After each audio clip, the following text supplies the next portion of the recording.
Selamat Malam, malam Bumi ya. Selamat malam. malam. Maaf nih, jadi telat. Bapak Nggak Bu. apa-apa, Bu. Nggak Pertama, apa-apa. terima kasih ya udah menyisakan waktu untuk kami. Iya. Ini saya izin rekam ya. Silakan, silakan.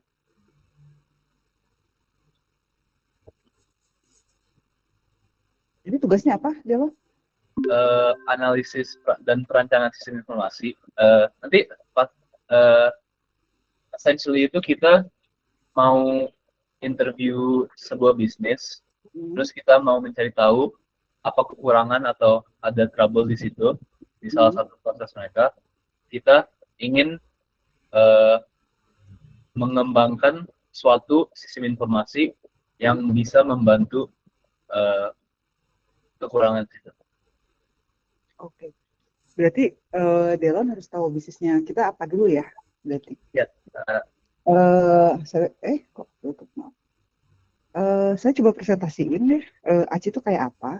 Tapi ini hanya untuk konsumsi akademik ya, artinya buat ya. tidak untuk kepentingan yang lain gitu ya.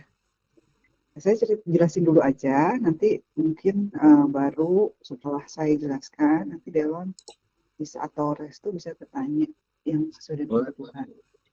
Boleh. Bentar, saya agak gaptek kalau kalau sebentar.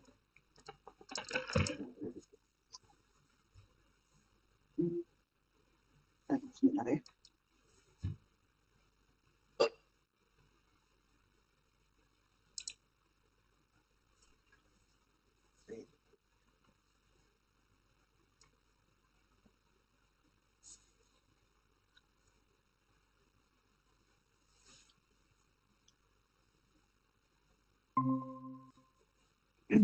Sudah kelihatan ya? Cuma Kelihatan betul.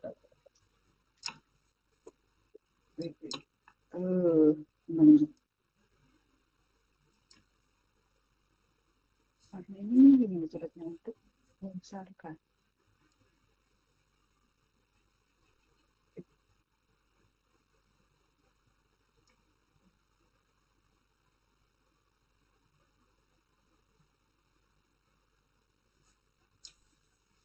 Bentar ya. Tidak terbiasa dengan Google misalnya.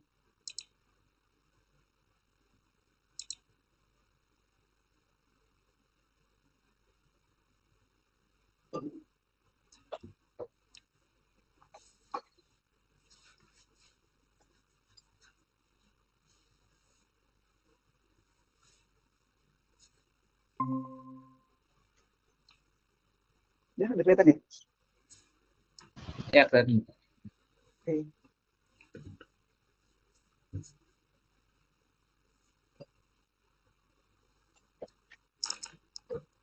Ini kenapa nggak ini? Kesini nggak juga.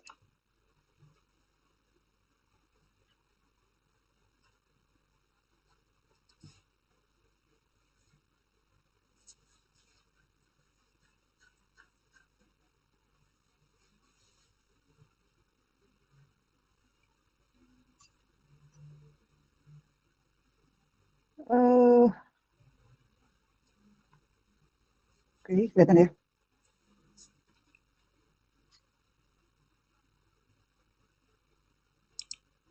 Iya, kelihatan, Bu. Kelihatan. Nah, oke. Untuk mengangkat dulu.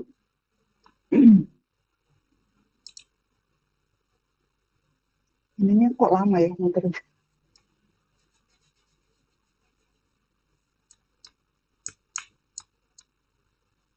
Terus udah 20. Nah, ini lokasi kamu tuh ada 2 kantor sebetulnya. Satu di Hegarmana, Kapten Tiara dan nomor 1, satunya lagi di Jakarta. Sebenarnya ada 3 kantor sih. Kantor pertama ini rumah produksi kami di Kapten Tendian. Yang kedua itu di Geraha Merah Putih di Jakarta, lantai 5. Kemudian kantor buat nyantornya di Japati. Gitu. Jadi ada 3 kantor sebetulnya. So ini benar-benar hanya pelaksana kegiatan. Kemudian di Jakarta juga ada pelaksana kegiatan. Ini posisi di Bandung, ada Jakarta sama di Jakarta juga gitu ya, di Jakarta yang satu.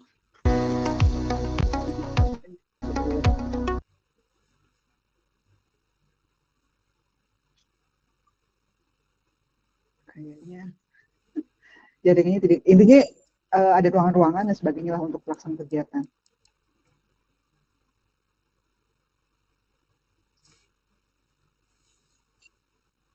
Kayaknya sinyalnya palsu ya.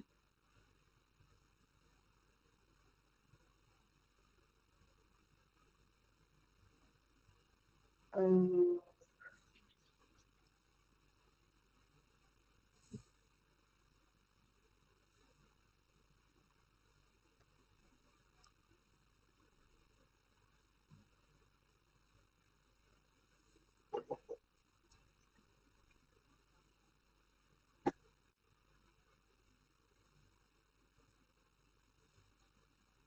Sebentar.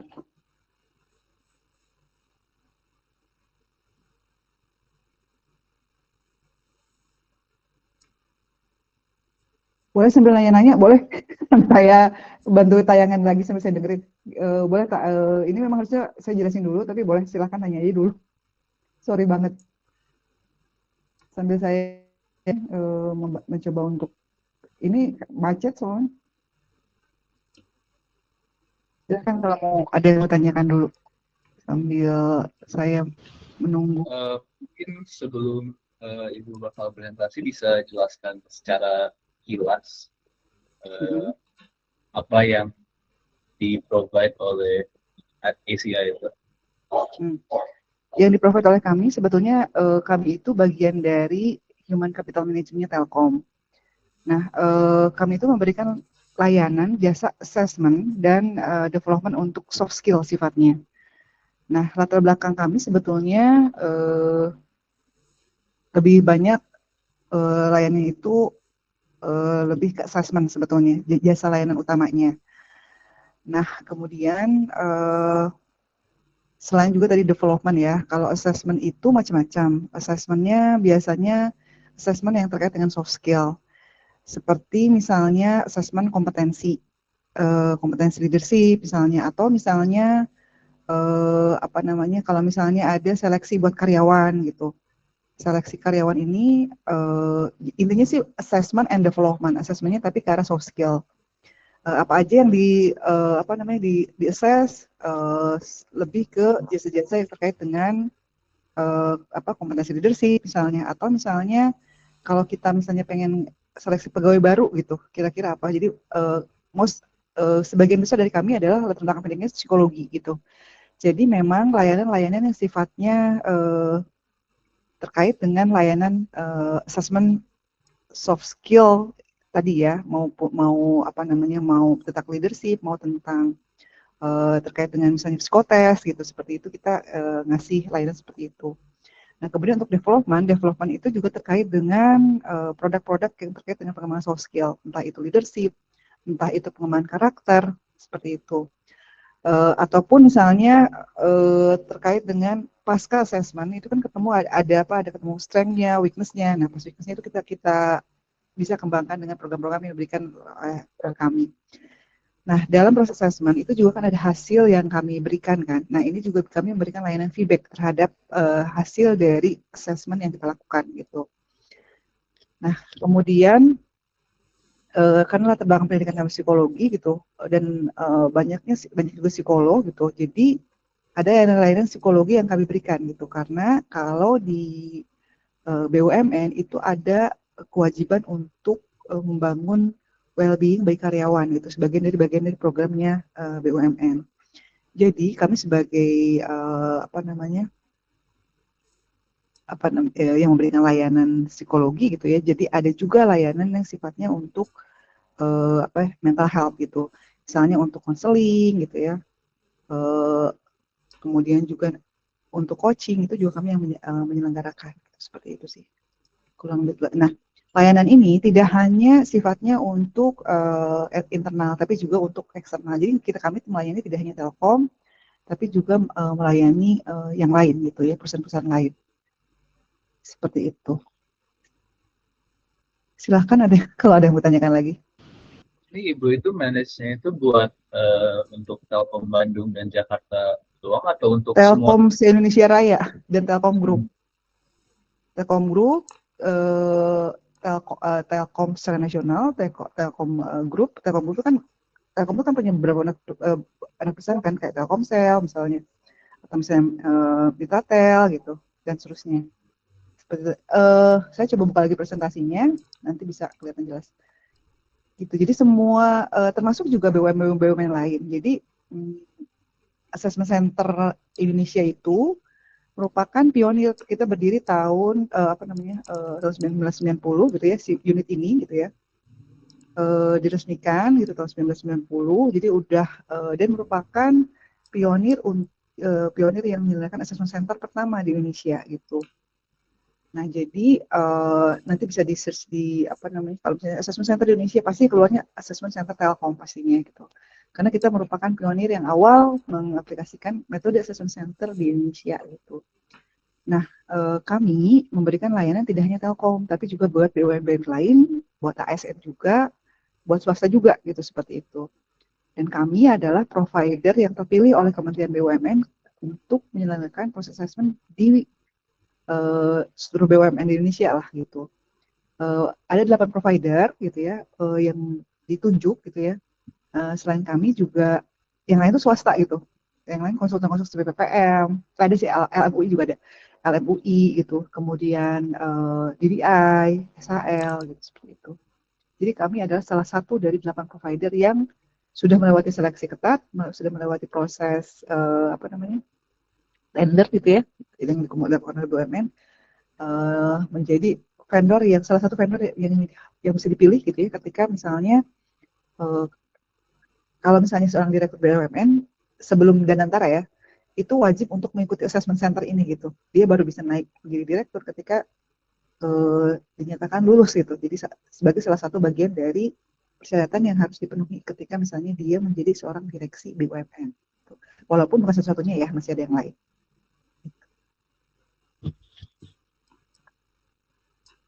Ada yang bertanyakan? Silahkan.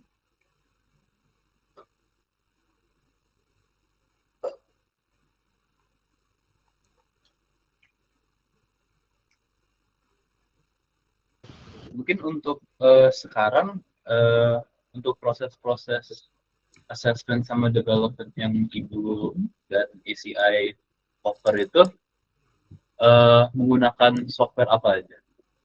Kayak aplikasi atau website? Oke. Sebetulnya kita pakai pada saat assessment itu mulai sejak terjadinya COVID gitu ya. Kita dulu tidak pernah memikirkan bahwa itu online gitu ya. Tapi ketika COVID kan semua orang dipaksa untuk online kan, sehingga sebetulnya sebelum COVID terjadi kita sudah punya database. Jadi kan kita ribuan orang soalnya, jadi data itu kan harus terpelihara kan. Karena itu akan jadi gini sistemnya. Kami itu punya ketika misalnya mengambil data hasil assessment atau mengambil data hasil ngambil data assessment, kebayang nggak? Kalau assessment itu kan kita, mungkin saya cerita dulu ya, supaya kebayang. Assessment itu apa sih dilakukan? Jadi kalau misalnya seseorang mau naik jabatan jadi dari officer ke manajerial, kita kan ada beberapa level kan. Ada level officer, ada manajerial gitu ya. Nah manajerial itu ada middle manager sama top level, sama direktur gitu.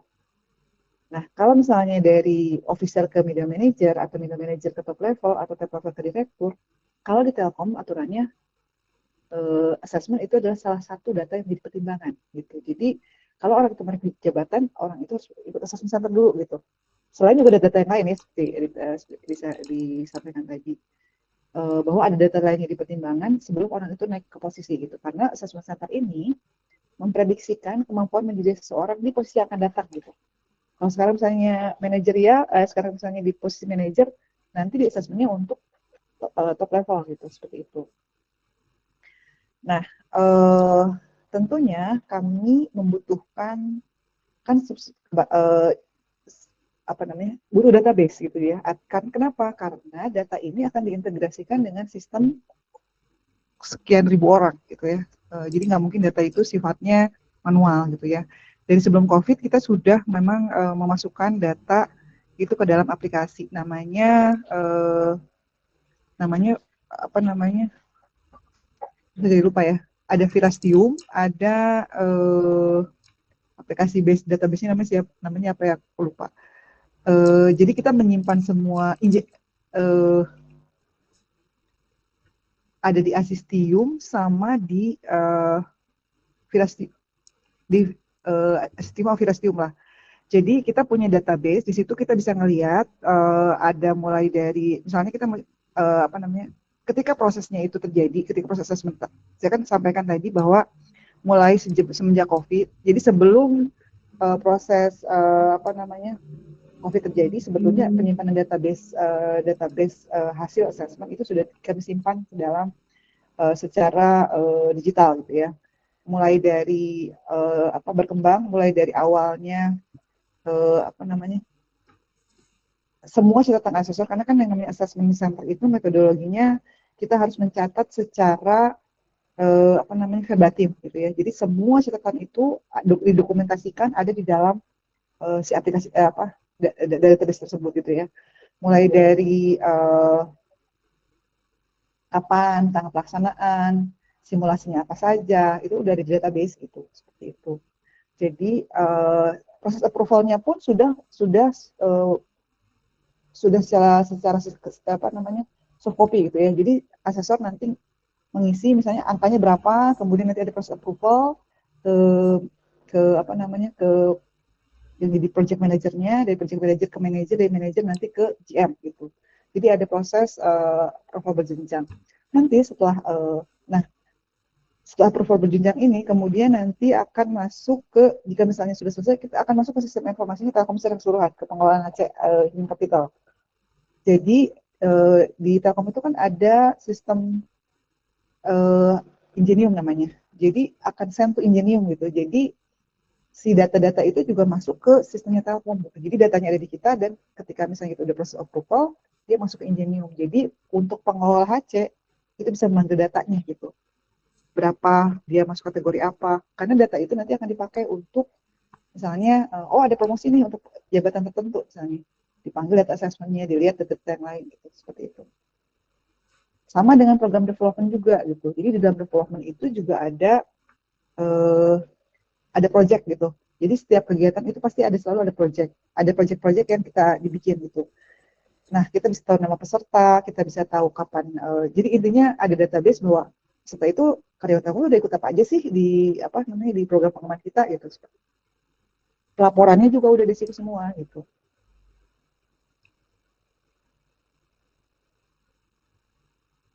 Nah, ada yang mau tanya lagi? Selain itu mungkin ada kayak training video gitu di aplikasi disebarkan ke itu, ada atau enggak? Kayak untuk development. Ada. Kalau development sebetulnya lebih ke kita tuh ada program namanya Ready. Jadi Ready itu gini. Kalau terkait dengan jadi ada macam-macam ya. Untuk program sebelum assessment-nya sendiri ada penjelasan gitu. Bahwa kamu tuh akan melewati apa, prosesnya gimana gitu. Nah, itu tuh dikirimkan oleh kami bersama nota dinas. Jadi dia bisa connecting ke situ gitu. Videonya seperti apa.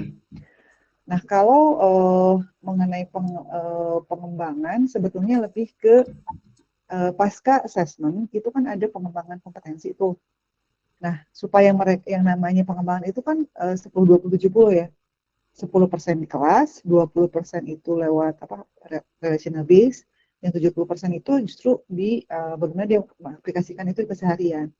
Jadi kita memastikan bahwa orang-orang ini bisa mengembangkan diri itu secara mandiri gitu.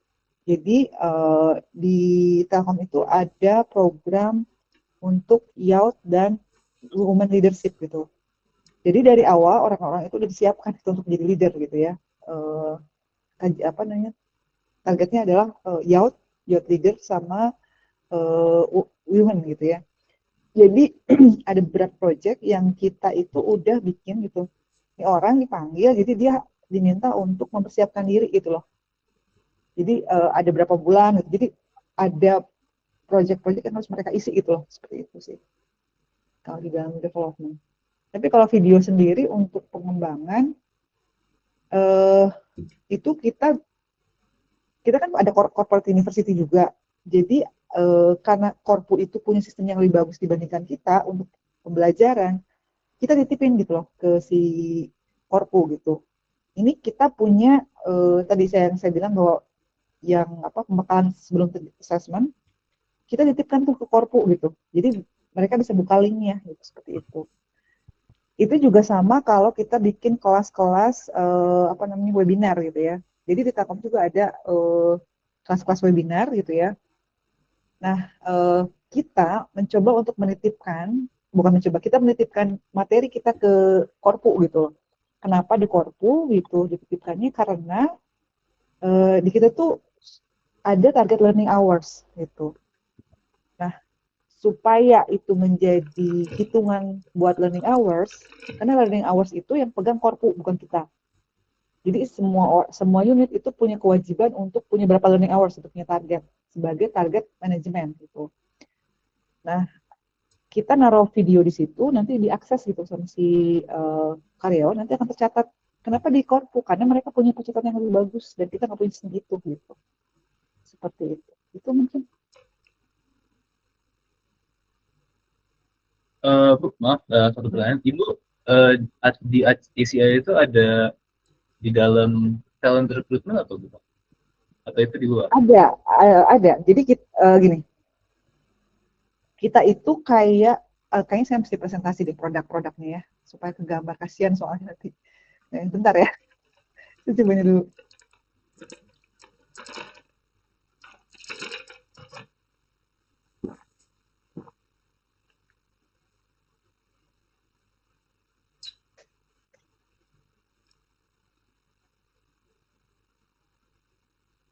Sebentar. Mudah-mudahan bisa tayang.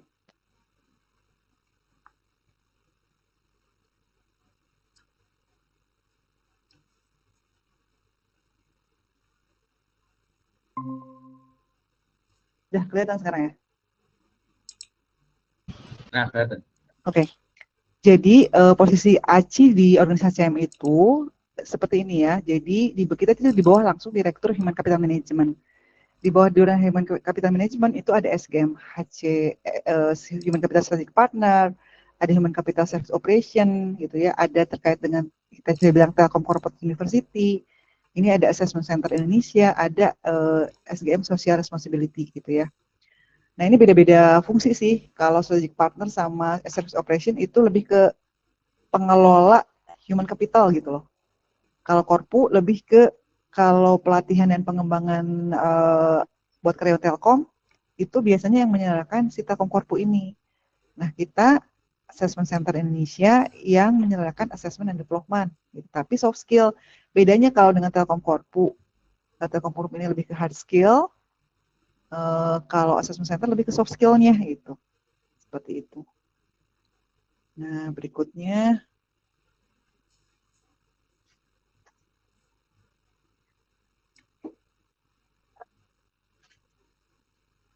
ini kenapa?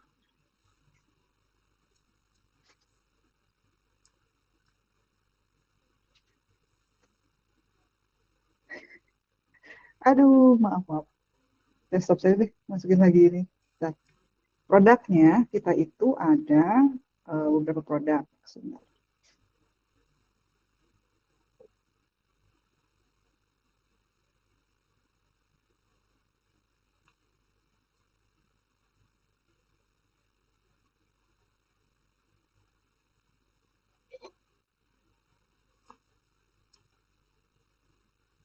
Ini sudah terlihat belum? Belum ya? Belum. Oke. Baik.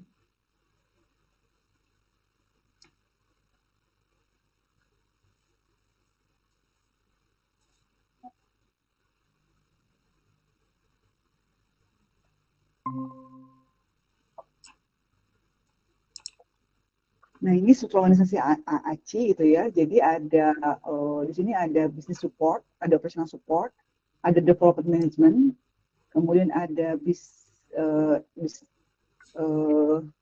business development, kemudian di sini ada assessment management.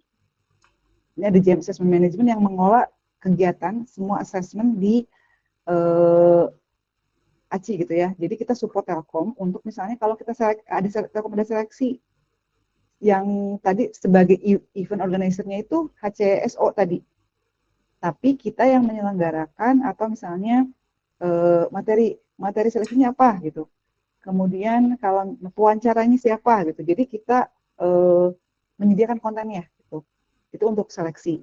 Kemudian kalau untuk assessment leadership, kalau tadi kan kalau rekrut itu dari bukan karyawan menjadi karyawan gitu, baik itu untuk fresh graduate ataupun mau untuk misalnya pro hire gitu.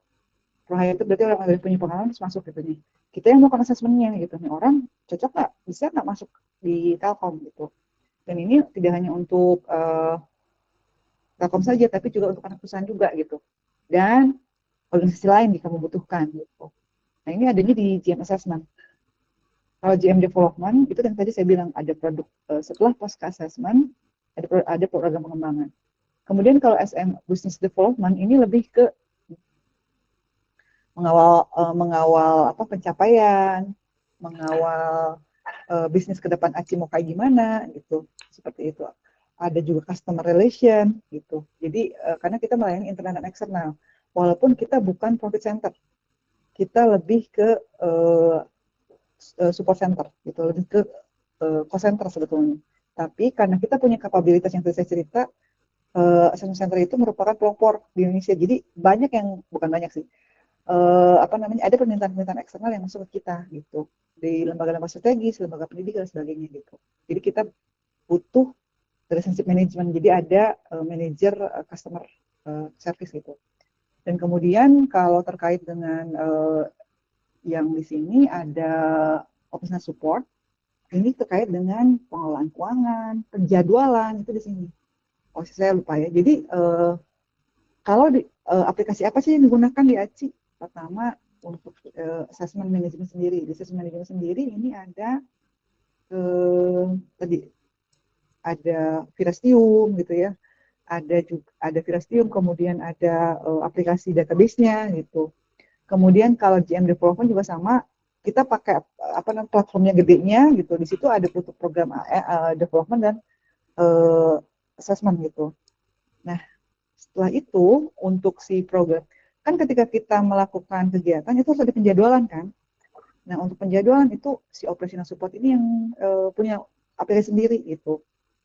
Ada nanti di situ ada jadwal, karena kita banyak juga kerjasama dengan, karena kan asesor internal tidak cukup untuk melayani gitu, sehingga ada kerjasama dengan pihak lain.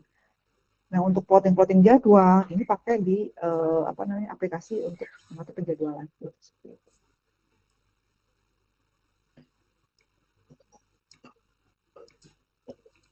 Kenapa mau geser ya? Oke, Mangga ada yang mau tanyain? Sampai saya gesernya satu deh.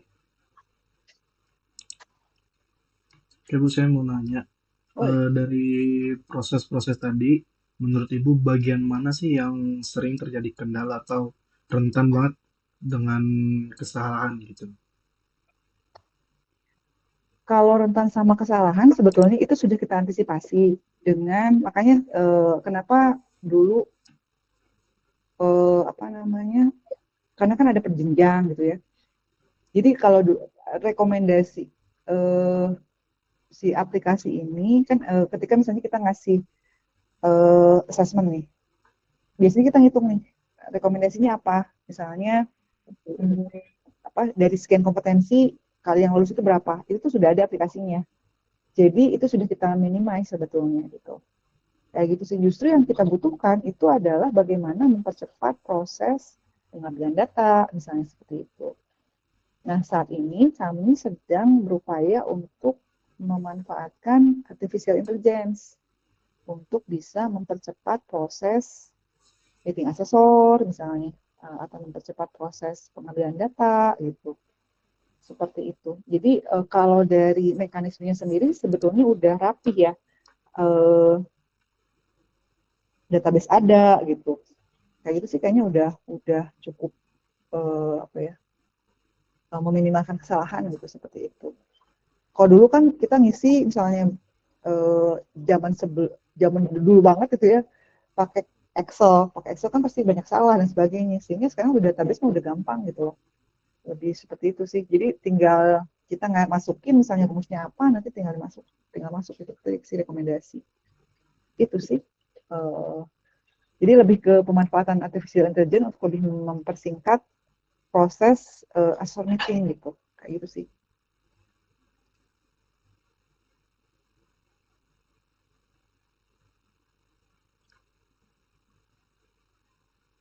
Ada yang mau tanyain lagi?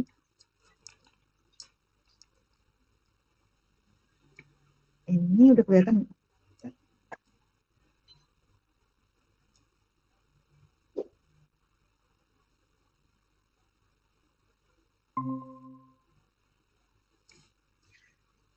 Nah ini yang saya bilang layanan ini.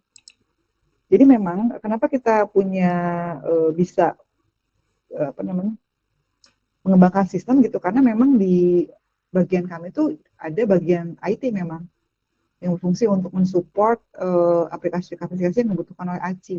Walaupun untuk tenaga IT-nya sendiri terbatas, jadi lebih ke ada di kami ada divisi IT kan di Telkom gedenya gitu. Jadi biasanya orang-orang yang di ACI yang bekerja di bagian IT lebih untuk mengawasi, merekomendasikan, ataupun misalnya ada troubleshooting untuk hal-hal yang sifatnya operasional harian. Jadi memang ada bagiannya sih gitu. Di sini di bagian business development. Jadi tadi saya lewat cerita di situ tuh ada bagian planning, ada bagian IT sama CRM di business development. Ada yang mau tanyakan lagi? Silakan.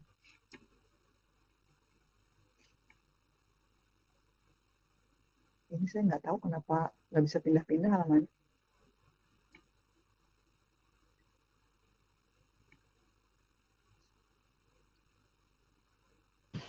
Itu bisa menjelaskan alur proses proses bisnis seperti assessment dan development dan lain gitu. Oke. Sebentar ya. Di sini sih nggak ada, di presentasi ini nggak ada, tapi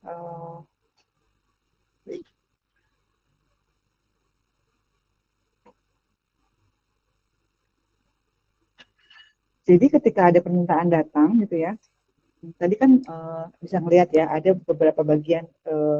Jadi ketika permintaan itu datang, kalau misalnya dari permintaannya dari eksternal, itu biasanya lewat tadi business development dulu, karena kan business development ada CRM-nya ya. Misalnya ada permintaan assessment dari perusahaan X misalnya. Biasanya itu masuknya lewat CRM dulu gitu. Dari CRM nanti akan menginformasikan nih kepada bagian assessment management dan sekaligus juga ngasih tahu nih ke operational support. Kalau operational support lebih ke pengelolaan sumber daya, kalau ke assessment management lebih ke nanti siapa project manajernya, materinya apa aja, wawancara. Kan kalau misalnya assessment kita harus tahu job targetnya apa gitu. Jadi harus itu di bagian assessment management. Jadi kalau sebenarnya produk-produknya gitu, kontennya. Tapi kalau yang tadi operation support itu lebih ke penyediaan kayak sumber dayanya, nanti asesornya gimana gitu ya. Nanti siapa yang akan ditugaskan, itu di operational support. Pelaksanaannya kapan, kemudian misalnya support tempat, support konsumsi, misalnya jika dibutuhkan, penugasan, surat penugasan itu dari operational support. Nah nanti operational support kan nanti akan menjadwalkan, nanti kan biasanya kalau misalnya dari eksternal itu kan biasanya akan melihat tuh jadwal kepadatannya gimana, memungkinkannya gimana, tanggal berapa diminta, ada nggak kosong. Nah nanti CRM akan bertanya nih sama si operational support, ada nggak tanggalnya, nanti sesudah dapat tanggalnya, nanti si CRM ini di bagian business development akan menginformasikan ke customer gitu. Nah, si CRM ini fungsinya tadi apa, nego harga, kalau misalnya ada tender proposal dan sebagainya gitu, seperti itu. Itu kalau misalnya eksternal. Nah, tapi kalau misalnya internal, itu biasanya permintaan itu udah setahun sebelumnya gitu. Jadi kita misalnya bulan Januari misalnya, kita kumpulin tuh Telkom Raya, Telkom Indonesia Raya gitu. Eh, Pengolah HC sih sebetulnya. Kita ada pengolah HC H1 untuk daerah mana gitu, HC2 dan seterusnya. Nah, kita ketemu, kita bikin joint planning session namanya. Nah, di joint planning session ini kita bisa tahu kebutuhannya apa aja. Nah, kemudian setelah kita tahu kebutuhannya, lalu di-plotting sama si operational support ini. Jadi dapatlah per bulan berapa, per bulan berapa. Nah, itu kemudian nanti dimasukkan tuh, kalau udah dapat jadwal, kita masukkan ke dalam si aplikasi tadi, aplikasi penjadwalan. Sehingga bisa kelihatan nih, gitu. Itu untuk kegiatannya. Nah, tidak hanya assessment ya, development juga gitu ya. Sama prosesnya. Nah, ketika misalnya assessment, nanti pada saat proses assessment nih, nanti kan ada aktivitas assessment-nya. Ketika ada aktivitas assessment-nya, nanti itu ada pakai aplikasi gitu ya. Ketika saat mengerjakan, peserta itu akan diinformasikan terlebih dahulu terkait dengan dikasih video mengenai cara pengoperasionalisasikan apa namanya si aplikasinya gitu. Jadi dia tidak apa ya, tidak gagap lah seperti itu. Nah, kemudian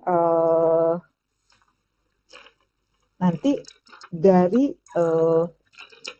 peserta itu akan mendapatkan informasi itu.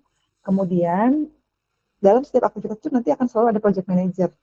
Nah, si project manager ini sebelum kegiatan dimulai akan bikin project gitu. Si project ini nanti akan apa namanya? Dia akan memasukkan materinya apa gitu ya. Kompetensinya apa gitu, seperti itu. Nanti juga rekomendasinya kayak gimana itu udah ada di aplikasi gitu. Nah, kemudian pada hari H kegiatan nanti ada administrator kegiatan. Nah, administrator kegiatan ini sebelum hari H mulai dia akan bikin project gitu, project hari itu gitu ya. Kalau ke PM kan secara keseluruhan. Tapi kalau si administrator kegiatan H-1 dia udah setting pesertanya siapa aja, kemudian asesor siapa aja.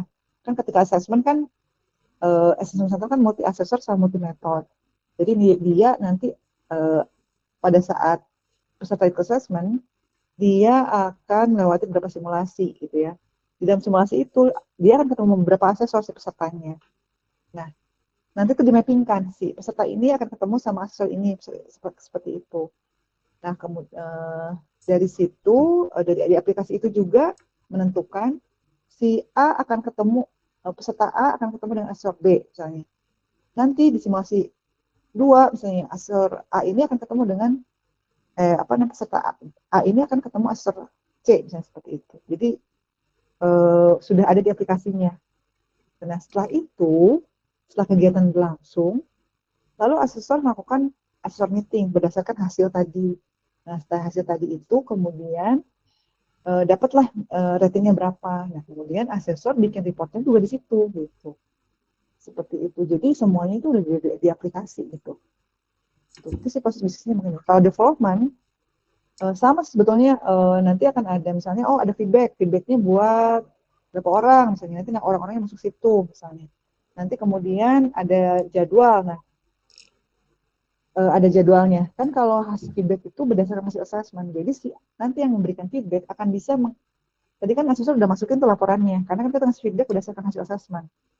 Nah, jadi dia akan ketika misalnya si feedback ini kan harus baca laporannya tuh. Dia bisa narik tuh laporannya. Jadi udah nggak pakai data mentah dan sebagainya, udah di soft copy semua gitu. Jadi udah bisa baca langsung, bikin reporting di situ. Seperti itu sih. Proses bisnisnya gitu, bukan yang dimaksud yang ditanyakan. Bu, tadi ada yang untuk internal yang pas yang pas Januari data dari Telkom Indonesia Raya itu dikumpulkan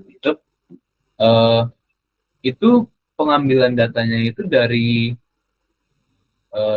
dari database Telkom besar atau mungkin ambil dari setiap branch-branch Telkom atau tiap gimana? Eh, jadi sebetulnya mereka membuat plan ya, membuat perencanaan untuk kita kan biasanya kita presentasi nih, kita punya produk apa aja gitu ya. Produk ini tujuannya untuk apa gitu. Lalu mereka kan punya budget tuh, mereka punya budget, kemudian berdasarkan budget itu mereka akan ngambil eh, programnya apa aja gitu. Tadi pertanyaannya setelkom raya atau apa tadi bagian-bagiannya Telkom. Jadi kalau di kita itu ya pertanyaannya, betul? Iya betul. Jadi kalau pengolah HC itu di Telkom saya nggak begitu hafal ya. Jadi ada pengolah HC area, jadi ada bagian-bagian gitu. Human capital 1, human capital 2, human capital. Jadi itu udah representasi dari beberapa area gitu loh, seperti itu. Jadi dia mau mewakili beberapa area gitu, seperti itu. Itu karena ada beberapa kayak HC1 sama HC2 dan lain-lain gitu, itu pernah ada kayak konflik data yang ada data yang sama, ada data yang error, ada data yang agak salah gitu. Itu mengolahnya orangnya beda. Jadi tidak akan ada data salah karena memang wilayahnya beda gitu. Oh, Itu sih.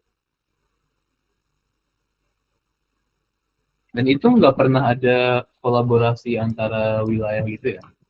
Kayak joint training program gitu nggak? Oh, nah karena anggarannya biasanya per area gitu ya. Jadi memang eh, tidak tercampur. Jadi memang program masing-masing gitu jadinya. Tidak misalnya, oh kita punya ACIP punya kegiatan ini dari HC ini berapa, dari HC ini berapa, dari HC ini enggak. Jarang banget. Karena nanti akan sulit untuk secara sistem, nah itu mungkin yang harus diperbaiki. Secara sistem memang kita tidak, ini, database-nya jadi membingungkan gitu, penamaan database gitu. Jadi kalau misalnya data untuk HC1 ya masuknya lewat situ gitu ya. Jadi agak susah untuk dicampurin gitu loh. Jadi kegiatan-kegiatan pasti akan selalu berdasarkan tadi pengelolaan human capital gitu. Oh sekarang HC area 1, HC area 2, HC area 3 gitu. Jadi nggak akan nyampur tuh gitu. Seperti itu.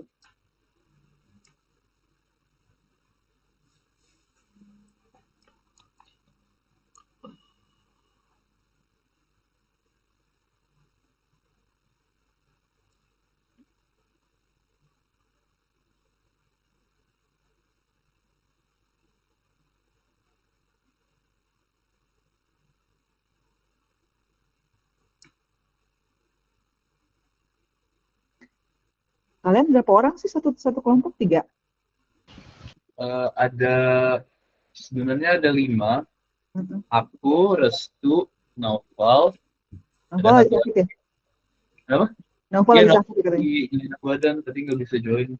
Nggak apa-apa. Satu lagi Presido, sama satu lagi namanya Prabjot dari India. Oke. Bu, kalau misalnya kita mendesain suatu sistem informasi, misalnya tadi kan Ibu bilang salah satu yang paling penting itu buat pengambilan data. Mungkin di pikiran Ibu apa beberapa fitur yang bagus yang bisa diimplement di dalam sistem itu?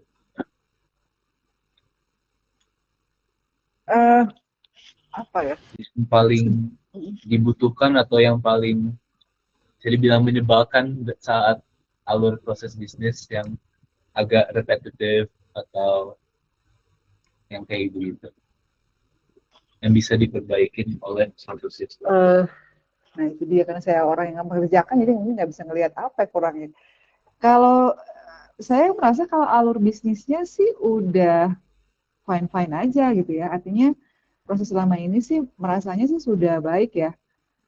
Proses approval berjenjang kan udah ada sebuah sistem gitu. Jadi ketahuan nih kalau misalnya ini tidak tercapai target, telatnya di mana gitu. Apakah di si asesor, apakah di project manajernya, kan Kan kalau kita bikin reporting tuh berjenjang, asesornya dulu, dari asesor ke PM, dari PM ke manajer, dari manajer ke GM. Nah, kalau laporan itu pasti ada delivery time-nya, ada target delivery time. Nah, ini ketahuan di mana, itu kan kelihatan gitu. Ada juga dashboard juga udah oke ya, akan kelihatan tuh mana yang belum, mana yang sudah, ditanda apa namanya, udah kelihatan gitu secara sistem.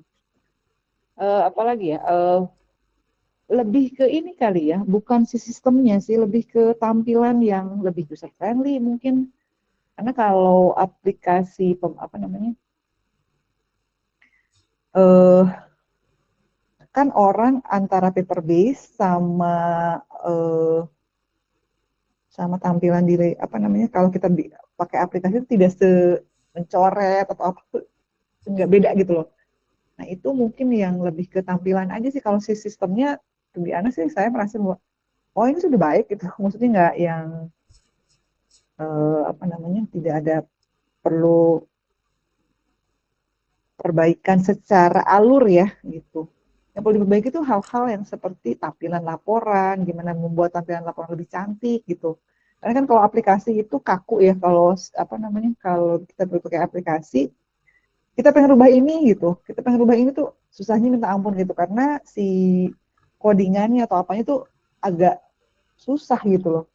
Jadi nggak secantik kalau kita kerjain manual gitu loh, laporannya dibagusin bagaimana. Jadi kayak itu aja sih, lebih ke tampilan dari laporan sih, nggak ini ya. Sama mungkin penarikan database ya. Kadang-kadang kita misalnya butuh database-nya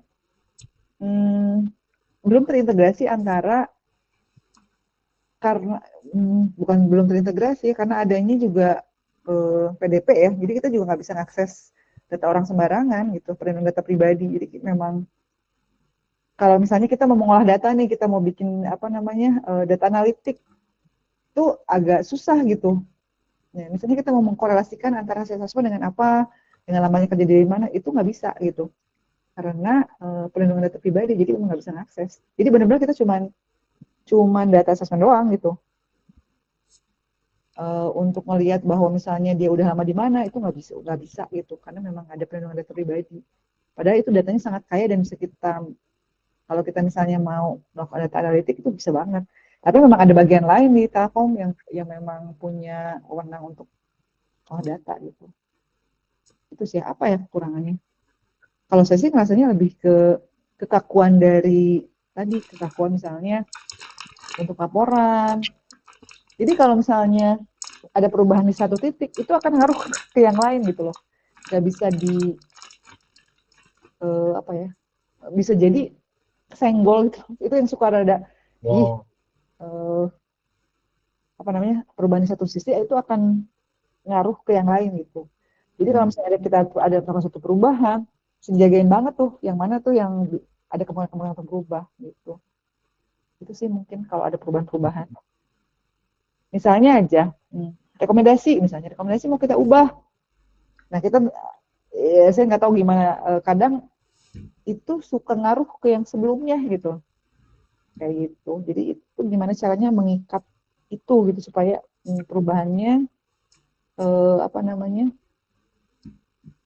agak, maksudnya ketika ditanya, ya saya nggak tahu apakah memang sekaku itu gitu, atau butuh proses, butuh waktu gitu untuk memperbaiki codingannya gitu. Intinya sih kalau misalnya ada perubahan itu harus berhati-hati tuh. Kan kadang-kadang ada kompetensi berubah atau apa berubah, itu butuh apa ya, kecermatan yang lebih gitu dari si tim IT-nya nih, karena nanti nyenggol kemana gitu, seperti itu sih. Itu mungkin keluhannya, memastikan bahwa sistem itu tidak mempengaruhi yang lain gitu ketika ada perubahan yang dilakukan. Mungkin berikutnya di sistem yang sekarang ada, Ibu bisa jelaskan siapa-siapa pengguna utamanya. Kan tadi udah seperti asesor, pilotnya, dan siapa aja yang main usernya, sama apa sih yang mereka lakukan pada sistemnya. Oh, main usernya tadi sebetulnya tadi ya, tadi kan ada assessment, ada development, ada business support. Kalau assessment management itu yang usernya itu tadi mulai dari peserta ya. Peserta kan yang mengakses aplikasinya untuk bisa mengerjakan. Yang kedua project manager. Karena project manager ini tentunya setelah konsultasi dengan GM, konsultasi dengan manajer, nanti kira-kira materinya apa aja gitu. Lalu kalau misalnya di internal kan sebetulnya kalau kompetensi apa yang akan dievaluasi itu sudah fix. Artinya kalau perubahan-perubahan itu relatifly sebetulnya tidak banyak berubah gitu ya. Karena kompetensi di Telkom itu dalam Telkom itu 2 tahun lah dievaluasinya gitu. Paling mengganti nama kompetensi itu per 2 tahun. Tapi kalau misalnya eksternal, nah itu kan beda-beda ya. Setiap perusahaan punya kamus kompetensinya sendiri-sendiri gitu. Jadi si PM ini harus memasukkan nih, kalau misalnya kita dapat klien baru nih, untuk mengevaluasi itu kan butuh kompetensinya apa aja sih yang mau diukur gitu. Matriksnya lah ya, matriknya yang diukur apa, sehingga kita butuh tuh untuk memasukkan gitu. Itu si project manager ya. Untuk reportnya gitu, reportnya ada apa aja itu si project manager masukkan. Kemudian berikutnya adalah manager. Tadi asesor udah, tadi peserta, project manager, asesor. Nah, asesor ini adalah orang yang melakukan penilaian kan gitu ya. Jadi sehingga dia butuh aplikasi itu untuk melihat hasil kerja peserta, untuk mengevaluasi gitu ya, dan membuat reportingnya. Nah, kemudian manajer. Manajer ini kan dia membawa, dia kan adalah orang yang nge-proof hasilnya gitu. Sehingga dia menggunakan aplikasi itu untuk memastikan hasilnya seperti apa. Nah, ketika misalnya si asesor ini masukin laporan, si manajer ini akan memeriksa gitu, apakah di-approve atau enggak. Nah, ketika misalnya di-approve, maka akan naik lagi ke GM, gitu, general manager. Kalau misalnya dia nggak approve, dibalikin lagi tuh ke PM, dari PM ke asesor gitu, untuk diperbaiki misalnya untuk laporannya. Nah, kemudian dari manajer nanti naik ke GM, general manager. Nanti kemudian GM cek lagi, kalau misalnya salah, balikin lagi tuh ke manajer gitu ya. Nah, kalau misalnya benar, berarti udah gitu untuk jabatan tertentu gitu ya, kewenangan ada di GM untuk approval. Nah, setelah approval, nanti dia akan masuk ke Ingenium atau sistem human capitalnya, sistem untuk data human capital di Telkom, namanya Ingenium. Nah, dimasukin ke situ gitu. Jadi, ketika sudah sentuh Ingenium, nanti itu beda ini ya, beda aplikasi. Itu bukan aplikasinya di ACI, itu aplikasinya Telkom. Nanti peserta juga bisa lihat hasil asesmen saya berapa sih gitu. Seperti itu. Dengan dia mengakses ke si Ingenium itu gitu. Itu kali ya. Kalau di assessment, kalau di development itu yang yang penggunanya adalah pertama feedback giver. Feedback giver ini adalah orang yang memberikan feedback terkait dengan hasil assessment. Nah, dari feedback giver ini, dia kan harus ngambil laporan tuh untuk ketika dia memberikan feedback, kan dia harus tahu orangnya kayak apa, sehingga harus bisa memberitahukan hasil assessment-nya kayak gimana. Nah, tadi kan sudah cerita, asesor itu setelah bikin akan bikin laporan. Laporannya itu akan masuk dalam sistem. Nah, sistem ini diakses, laporan ini diakses nanti oleh si feedback giver untuk dia bisa ngasih informasi mengenai Bapak itu waktu assessment gini-gini loh gitu. Seperti itu. Nanti ke depan perbaikannya apa. Nah, setelah aktivitas dilakukan, feedback giver kemudian masukin laporannya dia. Nanti laporannya juga sama, nanti di approve sama PM, nanti sama manager, nanti kemudian GM development management gitu, seperti itu. Nah, kemudian pengguna berikutnya adalah kalau misalnya kita juga kan selain tadi ada product development, ada yang sifatnya individual, tadi feedback, ada yang sifatnya klasikal. Jadi kita juga ngasih semacam workshop untuk pengembangan soft skill gitu ya. Nah, nanti itu kan ada absen misalnya, akan ada itu dimasukkan ke dalam situ juga gitu. Jadi akan teridentifikasi bahwa si peserta karyawan Telkom tuh udah dapat pengembangan dari Asia apa aja gitu, seperti itu sih mungkin. Nah kalau di bisnis, kalau di jurnal support, dia kan punya aplikasi sendiri penjadwalan namanya scheduling namanya. Jadi di situ dia bisa bagi-bagi project gitu ya. Projectnya ada berapa dalam sebulan, butuh berapa asesor dan sebagainya gitu. Seperti itu. Itu ada yang penggunanya adalah kayak resource allocator lah gitu, seperti itu, atau resource scheduler gitu, seperti itu. Itu mungkin. Ada pertanyaan lagi, Dewan atau Restu? Oke, ada Bu. Kan sistem ini cukup luas kan. Jadi siapa sih yang punya kewenangan buat ngelola data di sistem ini, sama apakah ada pihak luar yang juga berinteraksi di dalam sistem ini, Bu? Gitu, Bu. Kalau yang berkewenangan eh itu sebetulnya kembali lagi tadi kan sebetulnya ada yang berperan sebagai asesor, ada yang berperan sebagai manajer, ada yang berperan sebagai project manager, ada yang berperan sebagai GM gitu. Jadi semua peran-peran ini bergantung pada posisinya gitu. Kalau misalnya dia asesor, dia hanya bisa mengakses kan misalnya hari ini saya sebagai asesor, orang yang saya akses adalah Delon gitu. Jadi saya hanya bisa mengakses data Delon gitu. Saya tidak bisa mengakses datanya Restu karena Restu bukan asesi saya, bukan peserta saya, dan seperti itu. Jadi betul-betul hanya bisa mengakses asesor saya gitu. Asesi saya atau peserta saya itu kalau dari segi asesor gitu ya. Kewenangannya ya dia hanya bisa membuka hasilnya Delon misalnya. Karena Delon asli saya hanya bisa bikin report tentang Delon, saya nggak bisa buka tentang Restu gitu, seperti itu. Nah, terus kalau PM, project manager itu kan biasanya dia memegang project. Nah, memegang project itu artinya kalau misalnya di dalam satu batch itu, dalam assessment untuk job target tertentu, dia itu akan punya beberapa angkatan. Jadi dia hanya bisa mengakses project yang dikelola gitu. Di luar dari itu dia nggak bisa gitu. Manajer itu bertanggung akses datanya ya untuk semua kegiatan assessment yang menjadi tanggung jawabnya. Karena kan kita ada dua manajer internal assessment sama manajer external assessment. Manajer external assessment itu untuk Telkom, manajer eksternal itu untuk Telkom Group dan tadi perusahaan-perusahaan luar. Jadi memang hanya bisa mengakses data itu gitu, sesuai dengan perannya. Nah kalau GM juga sama. Kalau GM ya dia kan mau data, dia bisa melihat data secara keseluruhan tentang assessment karena kan dia memang yang bertanggung jawab kan gitu, seperti itu. Jadi sudah ada peta peran gitu ya, apalagi dengan adanya undang-undang perlindungan data pribadi itu benar-benar diproteksi, itu tidak boleh gitu, seperti itu.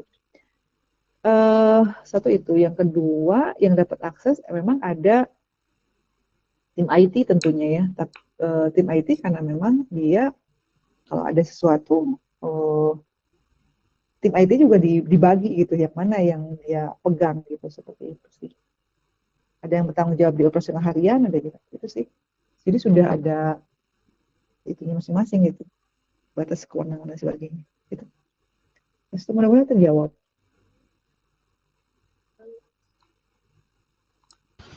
Kayaknya dari kita udah Cukup. ada Bu. Atau gini aja, nanti kalau ada yang mau ditanyain, Boleh. nanti boleh by phone juga nggak apa-apa kalau misalnya ini agak-agak susah. Nah, ini kita juga lagi kurang member. Kenapa? Lagi kurang member 2. Oh iya, oke. Gak apa-apa, nanti kalau misalnya ada yang mau tanyain lagi, silahkan saja. Kita janjian aja. Ini sorry saya Google Meet ada ini kurang terbiasanya pakai Zoom. Oh, Sharing screen gitu tuh. juga awalnya mau pakai Zoom, tapi Zoom-nya ada time limit 40 menit takut tiba-tiba Udah cut off putus atau ya, apa. nggak apa-apa. Cukup jelas ininya atau mau ya nanti kalau misalnya kepikir Oh mungkin nanti Ibu PPT yang tentang ACI itu bisa di-share atau? aku kasih capture aja ya. Oh boleh, boleh, boleh. Itu nggak apa. Kalau yang sifatnya general aku Iya, bisa iya. kasih, Oh tapi iya, kalau iya. misalnya Oh yang ada itu juga ya, Mas? ya untuk konsumsi kalian aja ya, tapi Oh iya, iya. nanti aku lewat Dalon aja ya, kirim. Iya, iya. Aku capture aja ya. Hmm. Oke. Oke. Selamat istirahat. Udah tidak ada lagi pertanyaan, nanti kalau bisa ditanya. Iya, kayaknya udah dulu. Ini juga udah malam. Oke, selamat malam. Makasih ya, Bu. Terima kasih banyak ya, Bu. Pamit ya. Ya. Ya, Bu. Sekarang